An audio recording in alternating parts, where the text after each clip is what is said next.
বাবা যদি জানতে পারেন বউকে তার ঘরে খাবার দেওয়া হয়েছে এবং সে তার ঘরে বসে একার মতো খাবার খাচ্ছে, তাহলে তো খণ্ডযুদ্ধ বাঁধিয়ে দেবে। চিচি চিচি কেন যে অশান্তি বাড়াতে যান আমি বুঝতে পারি না। আচ্ছা, তুমিও তো বলতে পারতে যে তুমি নিচে গিয়ে খাবে। দাদাভাই এটা দেখলে দাদাভাইও খুব রাগ করবে। দাদাভাই একদম পছন্দ করে না এরকম একার মতো থাকা। আমি তো কিছু বলিনি। মা কষ্ট করে খাবারটা নিয়ে এসেছেন, টেবিলে রেখেছেন, আমি তো খাইও নি। আমি না হয় তোমাদের সঙ্গেই খাবো, খাবারটা নিয়ে যাও, তোমাদের সাথে খাবো আমি। দেখো, আমাদের বাড়ির না কতগুলো নিয়ম রয়েছে। তোমাকে প্রথম দিন দেখতে গিয়ে কিন্তু সেসব বলেছিলাম। এবার একটু নিয়মগুলো খেয়াল করো। নাও, শাড়িটা বদলে ফেলো। বৌমা, তুমি একটু কিছু খেয়ে নিও। হ্যাঁ, না মানে সকালের সময় খেতে গেলে অনেক দেরি হয়ে যাবে। পুরোটা না পারো, ওই ওই পায়েসটুকু একটু খেয়ে নিও, কেমন? আমি একটু যাই, দেখি যে সেখানে কি খণ্ডযুদ্ধ বেঁধে আছে। আমার জীবনে তো খণ্ডযুদ্ধ লেগেই থাকে। দেখি একবারই লোকের সামনে আমাকে কত অপমানিত হতে হয়। খেয়ে নেও। হ্যাঁ,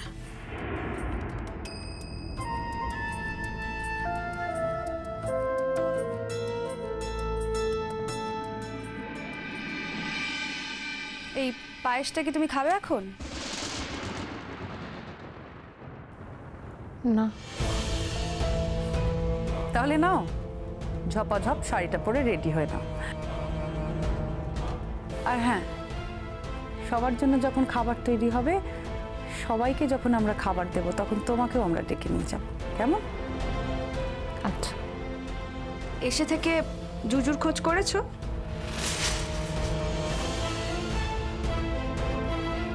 এসে থেকে আমি তো এই ঘরেই বসে আছি, তোমরাই তো নিয়ে এসে আমাকে এই ঘরে বসিয়ে দিয়ে গেলে। আমি ভাবছিলাম জুজু কোথায় আছে। ওরম শুধু ভাবলেই তো হবে না, মেয়েটাকে তো কাছে রাখতে হবে, ওকে তো আপন করে নিতে হবে, তাই না? আর এটাই তো তোমার প্রধান কাজ এ বাড়িতে। জানি, আমি কি নিজে বেরিয়ে খুঁজে আনতে পারি ওকে?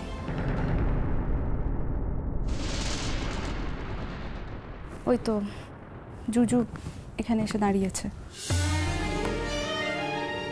ওখানে দাঁড়িয়ে চুপি চুপি আমাদের কথা শুনছে। শোনো দিদিভাই, আমরা এখান থেকে চলে যাই। আমরা এখানে থাকলে হয়তো তোমার সঙ্গে কথা বলতে চাইবে না। তুমি একা একাই চেষ্টা করো ভাব জমানোর।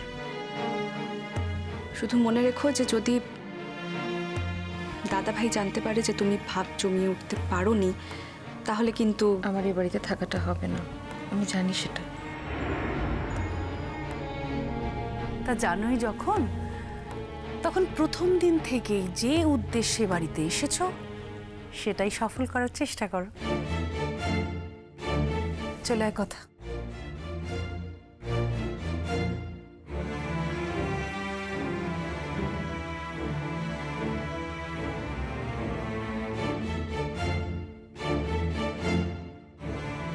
জুজু, ভেতরে এসো।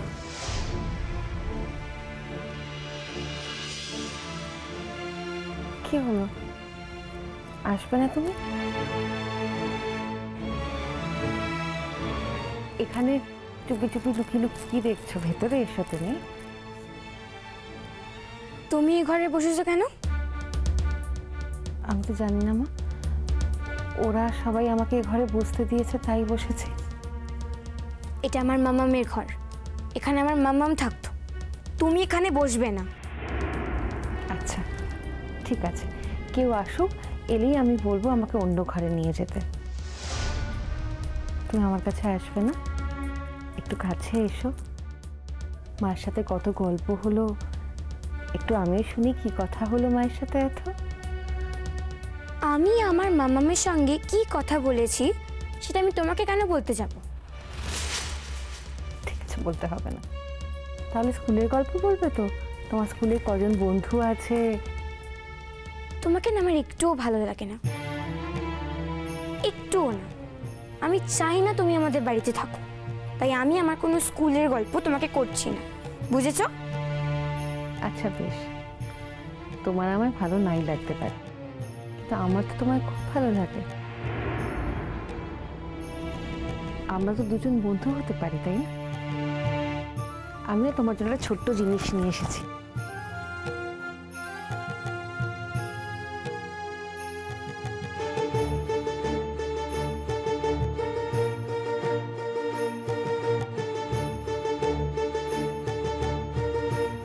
এই না, আমি তো তোমার বন্ধু হতে চাই, ধরো, এসো।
ঘুষ দিচ্ছ আমাকে?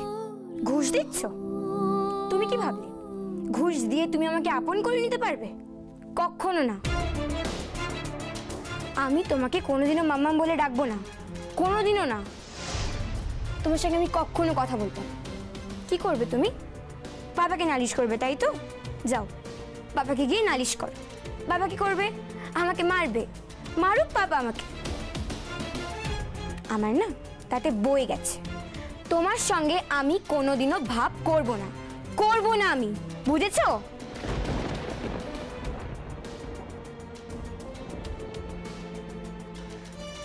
এমন কিছু মোটেই লাগেনি তোমার। ওইসব নাটক হচ্ছে, ড্রামা, আমি সব জানি।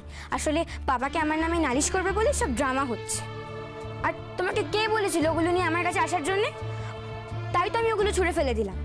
আর আমি কি করে জানবো যদি তোমার কপালে গিয়ে লাগবে? ঠিক করে দাঁড়াতেও পারো না তুমি। আর তাছাড়া তোমার এমন কিছু লাগেও না। ঢং করছো, ঢং। আমি জানি সব ঢং হচ্ছে। যাও যাও যাও, পাপাকে গিয়ে নালিশ করো। তারপর পাপা এসে আমাকে মারুক, শান্তি পাবে তো তুমি তাহলে। যাও। কি হলো, দাঁড়িয়ে আছো কেন? যাও।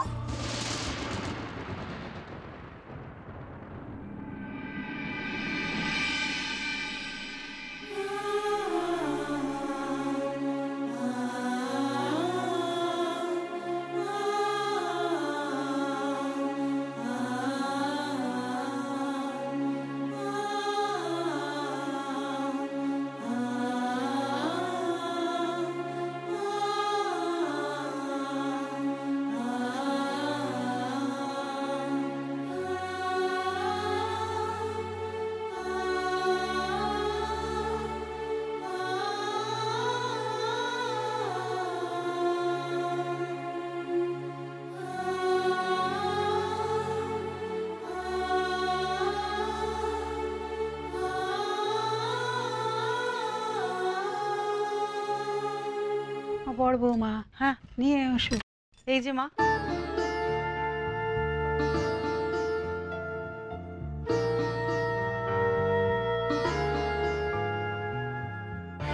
ও মা, তুমি আবার এখানে এসে দাঁড়িয়ে আছো কেন? হ্যাঁ, এই তো সবে এসেছো। হ্যাঁ, কটা দিন একটু বিশ্রাম নাও। নে বাবু, সংসারের কাজ না হয় পরে করবে। সংসারে যখন এসেছো তখন তো কাজ করতেই হবে তোমাকে। তাই না? সব তো তোমাদেরই জিনিস, তোমাদের কি সব দেখ শুনে রাখতে হবে। তাই আর এখানে দাঁড়িয়ে থেকো না, তুমি যাও, পরে না হয়। এমনি দাঁড়িয়ে আছি মা, কিছু তো করছি না। দিদিভাই খেতে দিচ্ছে, আপনি কাজ করছেন, তাই ভাবলাম একটু। মা বলে ডাকছো বাচ্চা, মা বলে ডাকলে তো, তাহলে আর আপনি আগে করছো কেন? আপনি বলবেন না আমাকে। এই তো দেখুন, আমি বড় বৌমাকে কত বলেছি যে তুমি করে বলতে, মোটে আমার কথা শোনে নে তো। তুমি কিন্তু আমাকে আপনি বলবে না, তুমি আমাকে তুমি করে বলবে, বুঝেছো? বৌমা খাওয়া হয়েছে? মানে বাড়ির ছেলেদের খাওয়া হলো না, বৌমা খেয়ে নেবে মানে? বিয়ের পর দুটো ডানা গজিয়েছে নাই? ও বটেই তো। বাবা, বাবা, মা কিন্তু ওপরে গিয়েছিলেন ওকে খাবার দিতে। আমরাই বারণ করেছি বাবা, বলেছি বাবা যেসব পছন্দ করেন না সেসব যেন এ বাড়িতে না হয়।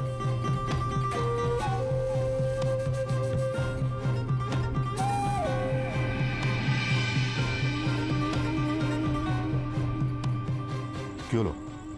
তুমি খাও, খাবারটা খুঁজছো কেন? খাচ্ছ না কেন ভালো করে?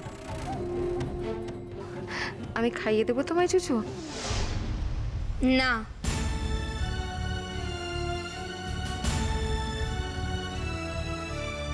বাবা, এত রেগে রেগে বলছিস কেন? এত জোর দিয়ে বলছিস কেন? আমরা তো সবাই ভয় পেয়ে যাবো। আস্তে আস্তে বল। আমি এমন কিছু ছোট না যে আমাকে খাইয়ে দিতে হবে। ভালো করে কথা বলতে পারো না? এভাবে কথা বলার কি আছে? তুমি নিজে ভালো করে খাচ্ছ না তাই তো বলেছে। হ্যাঁ, তুমি তো এখন সবসময় ওর দলের হয়ে কথা বলবে, তাই না? জুজু,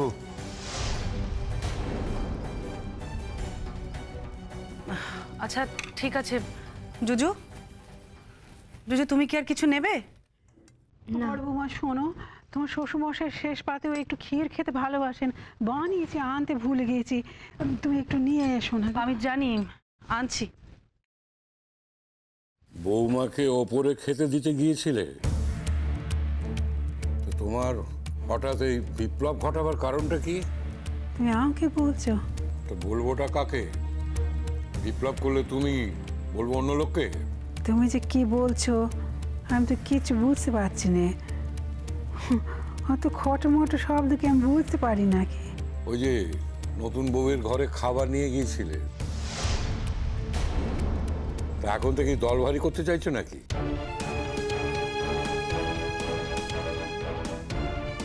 কি যে বলো, সে কখন বাড়ি থেকে বেরছে, বাড়ি থেকে এসে সকাল সকাল কান্নাকাটি করেছে, পেটে তো কিছু পড়েনি কো তখন থেকে, তাই একটু খাবার আমি ওর ঘরে নিয়ে গেছলাম, তা তো মোটে কিছু খায়নি।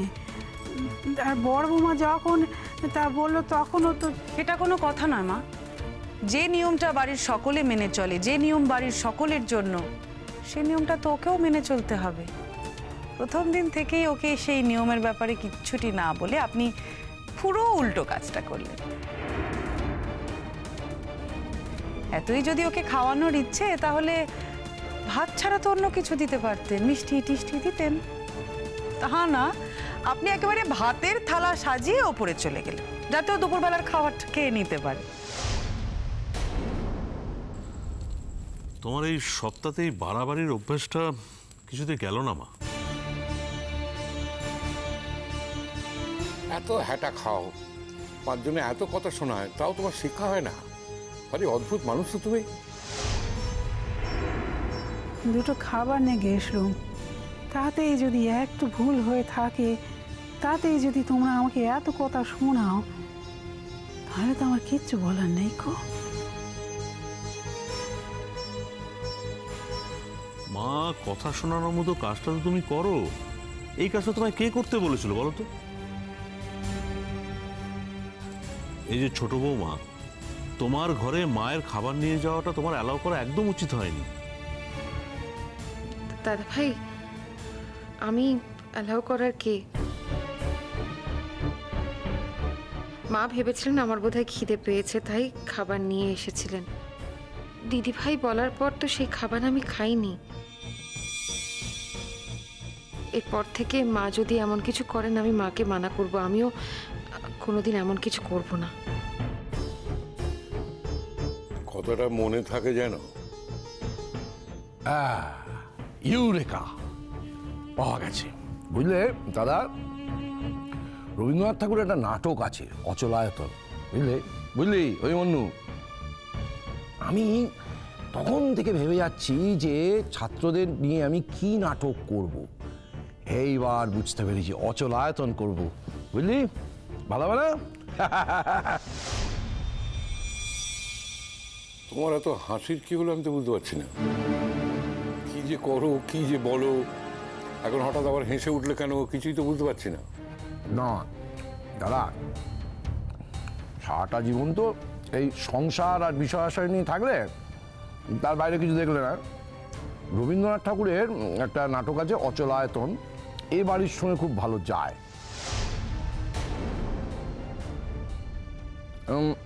তাই ভাবছিলাম যে ওইটাই নিয়েই নাটক করব। আর এই যে বৌমা, পেটে কিছু দিয়েছো তো নাকি কিছুই দাওনি মুখে? ও, এবাড়ির প্রথা অনুযায়ী তো তুমি পুরুষরা না খেলে খেতে পারবে না বউ হয়ে। একটা সোজা কথা বলি, আত্মাকে কষ্ট দিও না, খিদে পেলে কিছু খেয়ে নিও।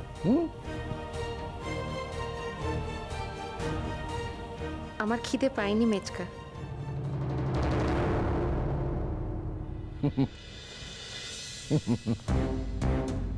শোনো বৌমা, খিদে পাইনি শব্দটা অদ্ভুত শুনতে লাগছে। যাকে তুমি যদি এখন ভালো বউ হয়ে ওঠার চেষ্টা করো, তার জন্য তখন তোমার খিদে তৃষ্ণা কিচ্ছু থাকবে না, নিজের চাহিদা থাকবে না। ওসব থাকলেই তো অধর্ম হয়ে যাবে না, বিরাট বড় অধর্ম হয়ে যাবে। সুতরাং ভালো বউ হতে গেলে তোমার এই সমস্ত থাকা চলবে না। তবে একটা কথা বলে রাখছি, এই সমস্ত খিদে তৃষ্ণা, নিজের ভালো মন্দ চাহিদা সব বাতিল করেও কিন্তু ভালো বউয়ের তকমা অনেকেই পায় না, যেমন আমাদের এই বড় বৌদি। মনে রেখো।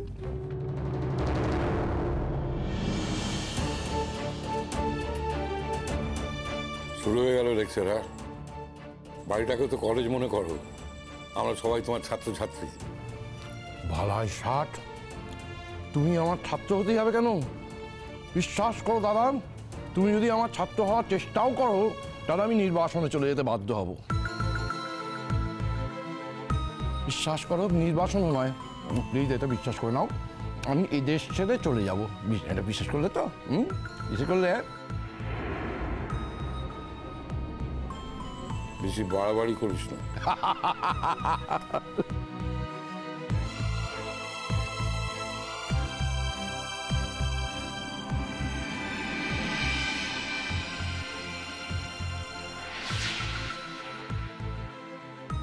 তোমার কপালে এতখানি কাটলো কি করে? তোমার কপালে এতখানি কাটলো কি করে?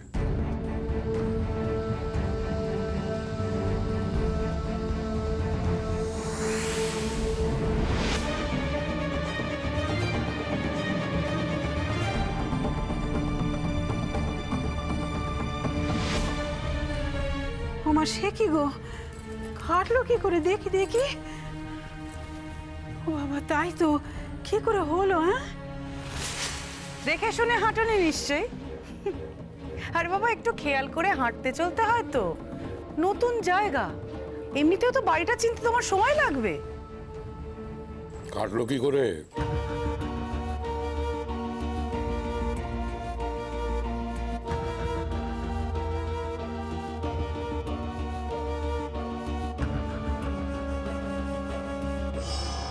এবার ঠিক আমার কথা বলে দেবে, আর পাপাকে দিয়ে আমাকে মার খাবে।